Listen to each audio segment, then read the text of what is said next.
ወይዘሮ ማርታ በስተመጨረሻ ራሷን ሳተችና ድፍት አለች። አቶ ደረጀ ደግሞ ለረጅም ጊዜ ይዞት የነበረውን ምስጢርና ከባድ አደገኛ የሆነ የዳጣን እናትና እንዲሁም ደግሞ በማርታ ላይ እንደማገጠና እንደወሰለተ እውነቱን ሲነግራት ራሷን መቆጣጠር አቅቷት ድፍት ስትል ዳጣም ደግሞ ወይዘሮ ማርታን ገድፋ ስትይዛት አቶ ደረጀም ትልቅ መርዶ ነው ከውስጤ ይወጣልኝ። እስከ ዛሬ ድረስ ይሄን ነገር ላለመናገር ደብቄ የነበርኩት ዳጣ አየሽ፣ እኔ ማርታን ላለማጣት ነበር። ዛሬ ላይ ግን እውነቱን አፍርጬ በመናገሬ በፍጹም ልጸጸትና ላዝን አልችልም እያለ እውነታውን ነገራት። ወይዘሮ ማርታ እንግዲህ ረጅም ጊዜ አምናውና በጉጉት ስትጠብቀው የነበረው ሰውዬ ወስልቶባትና በእሷ ላይ ማቅጦባት ስታይ እጅጉን በጣም ነው ያዘነችው።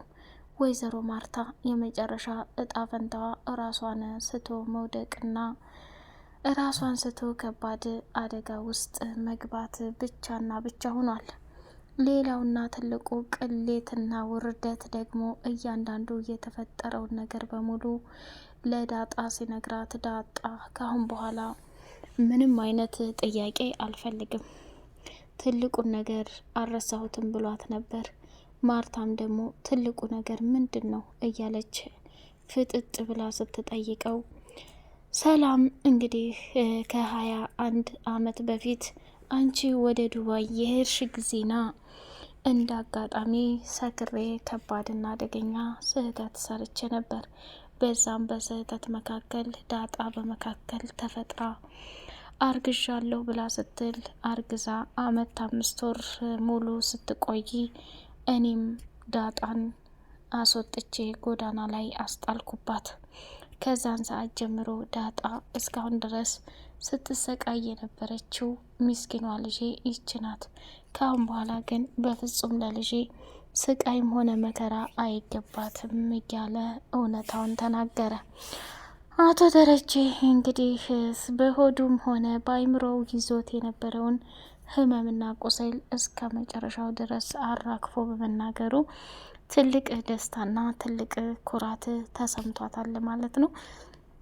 ወይዘሮ ማርታ እንግዲህ ካሁን በኋላ በህይወቴ ምንም የምቆጭበት ነገር የለኝም፣ ከዚህ ሌላ ምን ይምጣልኝ፣ ከዚህ ሌላ ምን አይነት ጉድ ይምጣልኝ እያለች ራሷን በመቃጠልና በመናደድ መካከል ሆና ችግሮችን መቋቋም ቢያቅታትም የመጨረሻዋ ጣፈንታ የሆነው ራሷን ስታ በመውደቋ ነው። ዳጣ በተፈጠረውና በሆነው ነገር እጅጉን እያዘነች እማዬ ይሄ እኮ ላንቺ አይገባም ነበር፣ ምን ሁሉንም ነገር ትቼ ዝም ብዬ ቢሆን ኖሮ እያለች ማማረርና መሰለቻቸት ጀመረች። መጨረሻ ላይ እንግዲህ የናታንና የአቢጌል ለቅሶም ከምንም በላይ እጅጉን ያስፈራል ማለት ነው። ናታን እማዬ ይህ ሁላ ስቃይና መከራ እንደሚመጣ አቅ ነበር ብሎ አላት መጀመሪያ ላይ ማለት ነው። አቢጌልም ደግሞ እማዬ ያንን ያክል ጊዜ በሙሉ እየጠረጠርኩ ጥርጣሬን በፍጹም መስማት አልፈለጋችሁም ነበር። አባዬን ለማስተማር ብሎ ሰውየውን ገለሻል ብሎ ያን ያክል ጊዜ በህይወቴ ሲያሰቃየኝና ሲያስፈራኝ ኖረ። ከዛኔ ወዲህ ደግሞ እውነታውን በዛም ብዬ ደረስኩበት።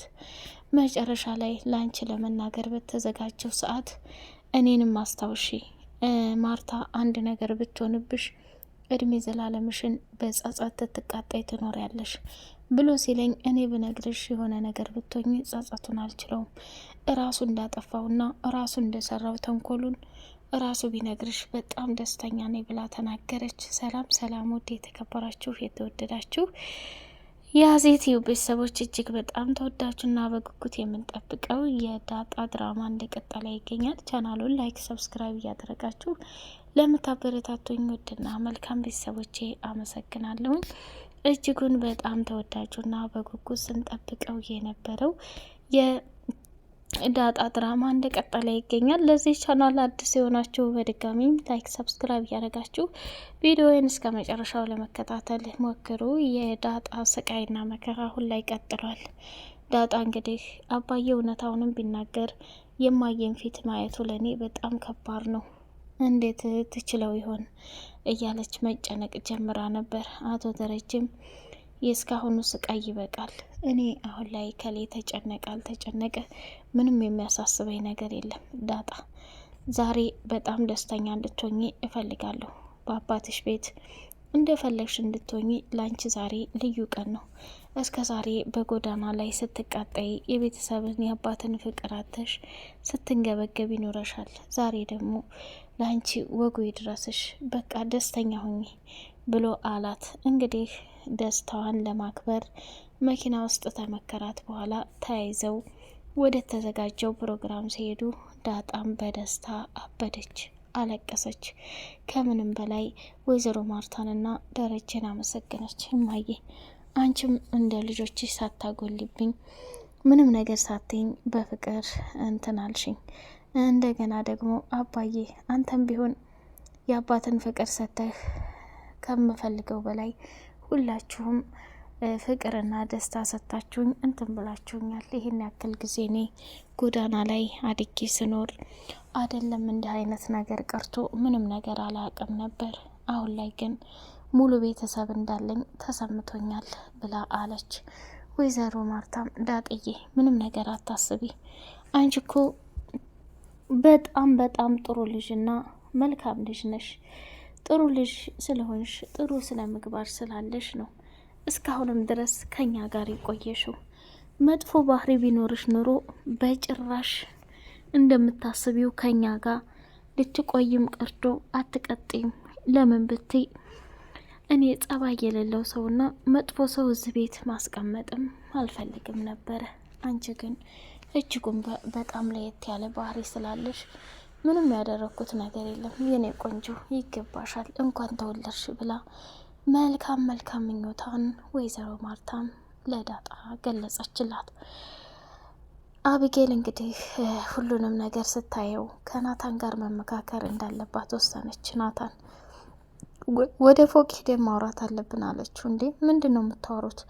ፕሮግራሙ እኮ አላለቀም። ኤቢ አይ ማዬ እኔ እና እሱ ማውራትና መመካከር አለብን አለች። ከዛ ወደ መኝታ ክፍሏ ሄደችና ከናታን ጋር ቁጭ ብለው እያወሩ ሳለ አባዬ እውነት ለዳጣ እናቷን ሊነግራት ነው? የዳጣ እናት ማለት እኮ የእናቴ ጠላት ናት። እንደዚህ ባሏን አማቅጣባት አወስልታባት ዝም ልትል አትችልም። ስለዚህ ለዳጣ ለብቻዋ ቢነግራትና ይሄ ነገር ተደብቆ ቢቀር በጣም ደስ ይለኛል አለች።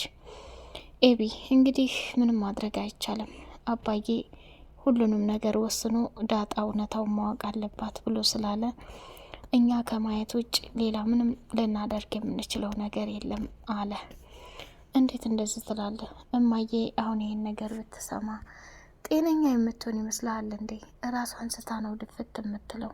ስለዚህ ያልጠበቅኩትና ያላሰብኩት ነገር ተፈጥሮ እድሜ ዘላለሜን ማዘን አልፈልግም አለችው። ምን ሆነሻል? በአባዬ ስራ ማንም መግባት እንደማይፈልግ ጠንቅቀሽ ታውቂያለሽ። ስለዚህ ታዩ ራሱ የተፈለገውንና የተመኘውን ስራ መስራት ይችላል። አባዬ እኮ ሁሉንም ማድረግ የሚችልና ለራሱ የሚጠቅመውን የሚጎዳውን የሚያቅሰው ነው። አንቺ ደግሞ በእንደዚህ አይነት መልኩ የምታረጊ ከሆነ ከባድና አደገኛ ስህተት ነው ብሎ አላት። አረባክህ እንግዲያውስ ለዳጣ ለመጨረሻም ለመጀመሪያም ጊዜ ስጦታ ልሰጣት ነው። አንተን ጠቅልሌ ብሰጣት ትወድህ የለ? ምንድን ነው ችግሩ? ኤቢ ስንቴ ልንገርሽ እንዲህ አይነት ነገር አታንሽብኝ ብያለሁኝ። እባክሽ በፈጠረሽ እኔ ሰላሜን ልኖርበት። ዛሬ እንኳ በዚህ ፕሮግራም አባዬና ማየን በጭቅጭቅ እንትን ባንላቸው ደስ ይለኛል አለ። አቢጌልም እንግዲህ እሺ በቃ ሁሉንም ትችዋለሁ፣ እንደሚሆን እዛው እንዳዲስ ምንም እንዳልተፈጠረ ሆነን ማየት ነው አለችና ተያይዘው ሁላቸውም ወደ ፕሮግራሙ ተመልሰው መጡ። የውሃ ስጦታ እጅጉን በጣም አስቋቸው ከሚባለው በላይ ከት ብለው ሳቁ። ውሃም እንግዲህ አንዱ ጫማዋ ስለጠበባት ለዳጣ ስጦታ አበረከተችላት። የአቢጌል ስጦታ በጉጉት ለማየት አፍጥጠው እያለ አቢጌልም ስጦታውን ሳትሰጣት ፕሮግራሙ እዛው ላይ ተፈጽሟል ማለት ነው። እንግዲህ ወይዘሮ ማርታም ደግሞ አቶ ደረጀ ከሁሉም ስጦታ በላይ ካለቀ በኋላ የኔ ትልቁ ስጦታ በህይወትሽ አይተሽ የማታውቂውን ትልቁን ነገር ይቀጥላል ብሏት ነበር። እንዲሁም ደግሞ ሰላምዬ ለዳጣ ስጦታ እንደላከችና ያ ስጦታ ምንድን ነው ብላ በጉጉት እየጠበቀች ነው። እንግዲህ የሰላም ስጦታ ለአቶ ደረጃ አስቀድማ ነግረዋለች። እናትነትን የሚገልጽ ሳይሆን ለዳጣ የሚሆን ስጦታ ነው ብላለች። ያ ስጦታ ምን ይሆን ከሰላም የተላከው? የአቶ ደረጀ ግን ትልቁ ስጦታ እንግዲህ ሰላም ያንቺ እናት ናት፣ እናትሽን ለረጅም ጊዜ ስትጠብቂው የነበረው ዛሬ ተሳክቷል ብሎ ሊያፈርጠው ቆርጦ ተነስቷል። ወይዘሮ ማርታም እንግዲህ ምንም እንዳልተፈጠረ ሆና በጉጉት እየጠበቀች ትገኛለች። ገዜና ለዛ ተጣልተው ስለነበር አስታረቋቸውና ዳጣና ኤቢ ቅጣት ሲቀጡ ይሳሳሙ ብላ ስትል አቶ ደረጀና ወይዘሮ ማርታ ይሄ የብልግና ስራ ነው፣ ከማን ጋር ነው ያላችሁት? ምን አይነት ቆሻሻ ስራ ነው ከንፈሯን ይሳማት የምትሉት? ይሄ እኮ ያልተለመደ ብልግና ቆሻሻ ነገር ነው ብላ እውነቱን ዳጣ ይሄንን በመናገሯ ወይዘሮ ማርታ አፍራባታለች ማለት ነው። ደረጀም እንዲሆን ኩስትርትር ብሎ ነው የተቆጣቸው ማለት ነው። ምክንያቱም እንዲህ አይነት ነገር በፍጹም መደረግ እንደሌለበት እጅጉን የሚያስተምር ትልቅ ድራማ ነው። ውሃዬ የድራማው ድምቀት እንግዲህ ኬኳንም እየበላች እንዲሁም ደግሞ አቢጌልንም እየደበደበች በስጦታውን በኩል አይደለም እነሱን እኛንም ዘና ፈታ ነው ያደረገችን።